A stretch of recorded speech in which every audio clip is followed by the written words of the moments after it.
2개월 만에 하프 마라톤 기록을 30분 단축시키기까지. 지난 2달간 어떻게 훈련했는지에 대해서 지난 영상에서 다뤘는데요. 오늘은 일주일 전에 어떻게 훈련을 했고 식단을 했는지, 대회 당일 달리기 전략은 어떻게 취했는지 설명드리도록 하겠습니다. D-7일의 핵심 키워드는 테이퍼링과 글리코겐 로딩입니다. 자, 테이퍼링이라고 하는 것은 대회를 앞두고 훈련량을 줄여가는 건데요. 지난 영상에서 말씀드렸던 것처럼 지금까지 LSD, 대회 페이스 훈련, 인터벌, 조깅 훈련을 하면서 에너지를 많이 써왔잖아요. 대회 일주일 전에는 속도와 거리를 줄여가면서 체내 에너지를 비축하는 과정입니다. 이를 통해서 대회날 최상의 에너지 컨디션을 가지고 달릴 수 있게 하는 거고요. 글리코겐 로딩이라는 것은 우리 몸이 달리기를 할 때 글리코겐을 에너지로 사용을 하는데, 이 글리코겐을 대회날 잘 쓸 수 있도록 몸에 저장을 하는 겁니다. 탄수화물이나 이 당류를 먹으면 이게 소화가 되면서 글리코겐으로 변환이 돼서 체내의 이 근육이나 이 간에 저장이 되었다가 우리가 운동을 하거나 이제 달리기를 할 때 에너지로 변환이 돼서 이 에너지원으로 사용이 되는데, 일주일 전에는 식단에서 탄수화물을 조금 늘려서 체내 글리코겐을 비축하는 겁니다. 그리고 지금까지는 운동량도 많고 식단에서 탄수화물도 계속 제한을 해왔기 때문에 이 글리코겐이 저장되면 바로바로 쓰는 구조로 이제 만들어 놨단 말이죠. 그래서 지금부터는 저장을 하는 겁니다. 그런데 이것도 평소에 꾸준히 운동을 해서 장거리 달리기를 하는 몸을 만들어 놨어야지 우리 몸도 좀 있으면 에너지 필요하니까 저장해놔야지 하면서 이제 저장을 하는 건데, 운동량이 평소에 부족하고 열심히 먹으면 그렇죠, 살만 찌는 겁니다. 지방만 생겨요. 제가 대회 요일에 맞춰서 LSD 훈련을 해왔었는데 2주 전에는 26km를 630 페이스로 달렸었고요. 일주일 전에는 거리를 대폭 줄여서 10km만 630 페이스로 달려줬습니다.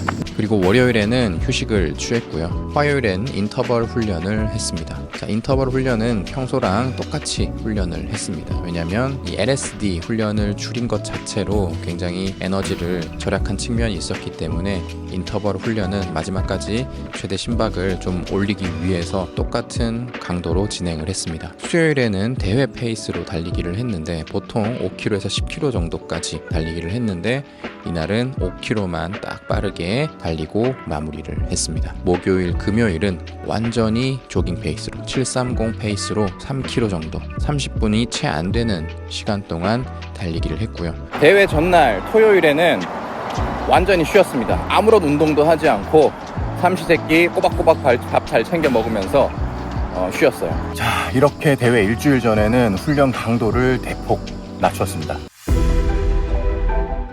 식단도 최대한 관리를 해줬는데요. 일단 일주일 동안 금주를 했습니다. 알코올이 이 체내에 글리코겐을 저장하는 이 과정을 방해하기 때문에 알코올을 끊어줬고요. 단백질 위주 식단에다 이제 탄수화물을 추가를 해줬습니다.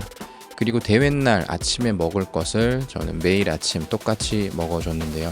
대회날 아침에 저는 곡물과 견과류, 미숫가루를 섞은 시리얼을 먹었습니다. 그래서 매일 아침 일주일 동안 똑같이 섭취를 해줬고요. 대회 전날은 잠자기 전에도 한번 먹어줬습니다. 자, 이거는 이제 본인의 소화 능력에 맞춰서 해주셔야 됩니다. 대회 전날 또 너무 많이 먹으면 대회날 아침에 화장실 이슈가 발생할 수가 있습니다. 그리고 대회장 근처에 화장실이 별로 없는 경우가 많습니다. 아침에 집에서 잘 해결하시고 오셔야 됩니다. 진짜 고생했습니다.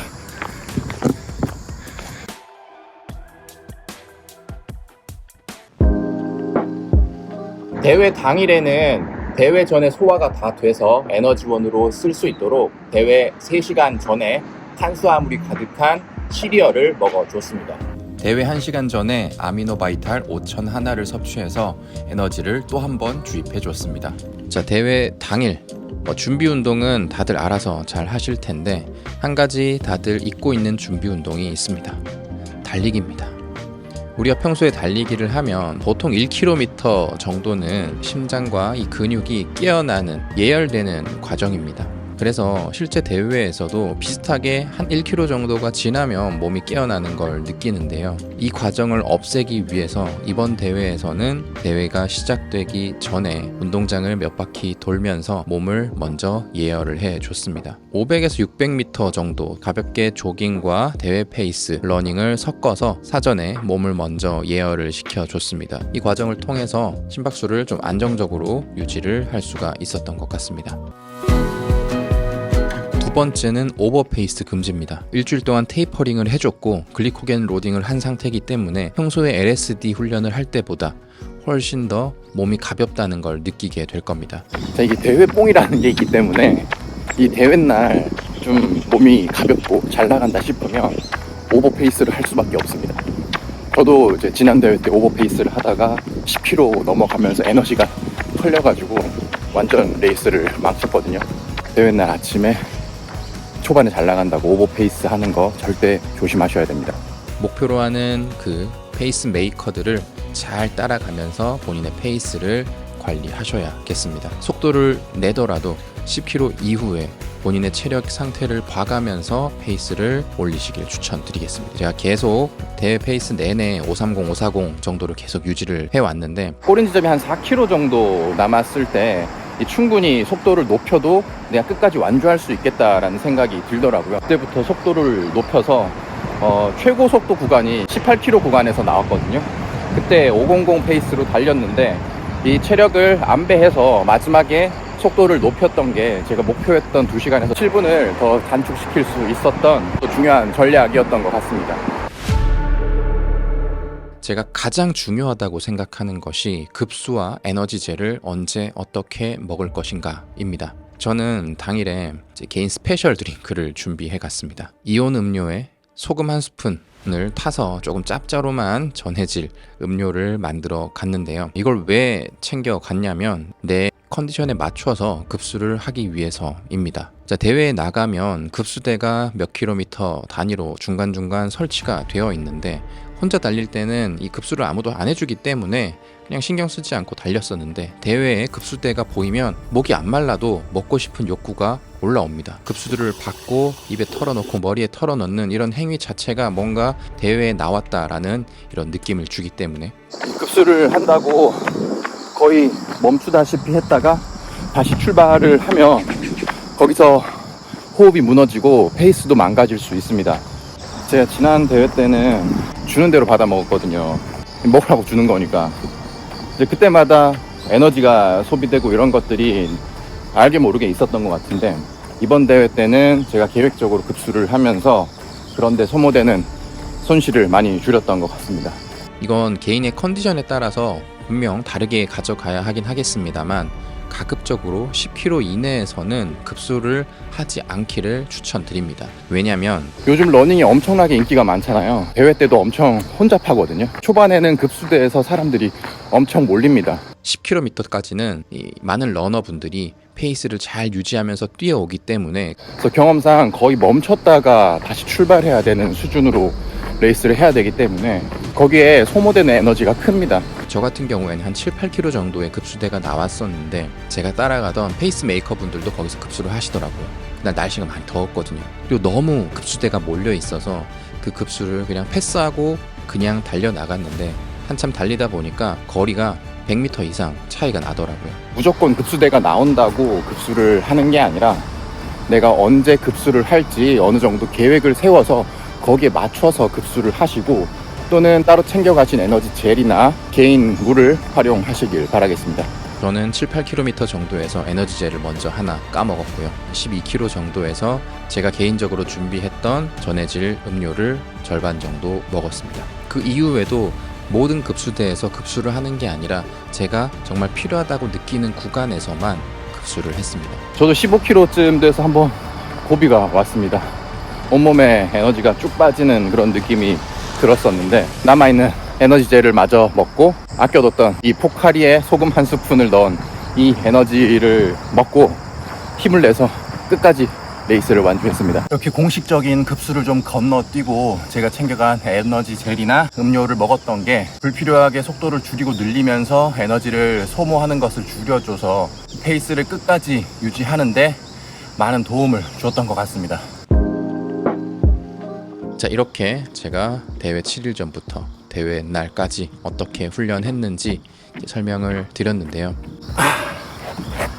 제가 지난 영상에서도 말씀드렸고 오늘도 길게 설명을 드렸지만 가장 중요한 건 뭐니 해도 정말 꾸준한 달리기입니다. 어떤 기록을 위해서 뭔가 몸을 혹사시키는 게 아니라 매일매일 꾸준히 그냥 달리기를 즐기면서 달린다면 사실 오늘 제가 설명드린 이런 전략이 없어도 충분히 좋은 기록이 나오실 겁니다. 제가 지난 7월, 8월 동안 엄청나게 더운 이 더위 속에서도 대회 날과 비슷한 시간대에 LSD 훈련을 하면서 날씨와 거리에 익숙해지는 훈련을 했잖아요. 꾸준히 훈련하는 것이 이런 잡다한 방법론보다 훨씬 더 중요하다. 그리고 또 하나 말씀드리고 싶은 것이 이런 꾸준한 훈련이 반드시 선행되지 않으면 몸을 상하게 하는 달리기가 될 수 있다라는 겁니다. 제가 충분히 훈련하지 않고 나갔던 초반 2번 대회는 첫 번째 대회 때는 발바닥 통증 때문에 거의 한 달 동안 제대로 달리기를 못했고, 두 번째도 무릎이 아파가지고 몇 주 동안 제대로 운동을 못했거든요. 한 번도 하프를 뛰어보지 않은 상태에서 대회에 나온다거나 진짜 몸을 망가뜨릴 수 있기 때문에 꾸준한 훈련을 반드시 하신 후에 대회에 출전하시길 꼭 당부드립니다. 이번 대회에서도 제가 중간에 쓰러지신 분을 한번 봤거든요. 무리해서 달리다 보면 몸이 망가지니까 꾸준한 훈련 반드시 하시길 바라겠습니다. 우리가 건강하자고 달리는 거고 달리기가 좋아서 달리는 거지 뭔가 기록 내려고 달리는 건 아니잖아요. 우리가 선수도 아니고. 그러니까 어떤 기록에 집착하기보다는 그냥 꾸준히 원래 그랬던 것처럼 그냥 달리기 자체를 즐기시는 게 사실 가장 하고 싶었던 말입니다. 저도 물론 2시간 진입이라는 목표는 있긴 했습니다만 그 목표만 생각하고 하루하루 뭔가 몸을 혹사시키는 느낌이 들면 이게 내가 뭐 하고 있는 짓인가 생각이 들더라고요. 그래서 목표를 갖고 계획을 세우긴 했지만 그 계획대로 달리는 과정에서, 준비하는 과정에서는 달리는 그 자체, 달리기를 준비한 그 자체를 즐기자는 마음으로 했던 게 좋은 결과를 만들 수 있었던 가장 큰 원인인 것 같습니다. 물론 고수분들에 비하면 아직 턱없이 부족한 실력이긴 합니다만 그건 그분들이고, 저는 제 나름대로 할 수 있는 최선을 다했고 과정을 즐겼기 때문에 지금 이 결과에 만족하고, 앞으로 또 뭐 다른 목표가 생길 수 있겠지만 그 계획에 따라 매일매일 과정에 충실하면서 지금까지 몇 년 동안 그래왔던 것처럼 달리기 그 자체를 즐기면서 운동을 하려고 합니다.